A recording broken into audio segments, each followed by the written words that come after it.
น้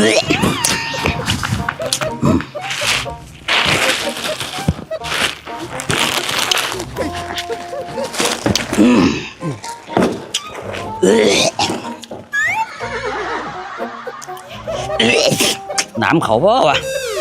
เกือบกับน้ำเขาห้ามเอ้ย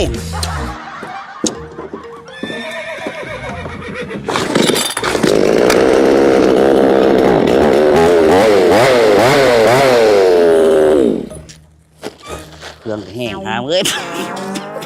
เครื่องกับข้นก็จะห้ามกันมันข้นมันแห้งก็เครื่องกูได้หลุดฉันมันตัดไม่ไปเลย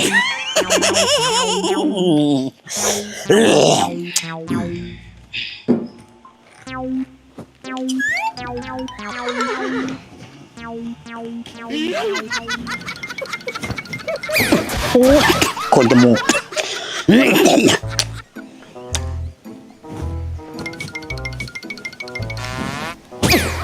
โอ้ยกดแขนกดแขนลูกคนดังมาใส่จะไปใส่โอ้ยตัดไม้มาปวดแขนเลยปวดแขนเฮ้ยขนาดเมียมาซื้อให้เดียนเครื่องไอ้นั่นนี่นะซื้อแล้วไม่มีเงินซื้อเนาะมาไปให้เอาไปยืมใส่รถที่ลืมตัวน้ำมันเลยก็ได้เครื่องงามแท้เฮ้ยงามกันเนาะเมียพรให้เนาะก็ไปบีสิไปใช้ไปเฮ็ดเรียบป่ะเฮ็ดเรียบแล้วตัดไม่ตัดอย่างนี้เลยตีเอาไปจะได้เอายืม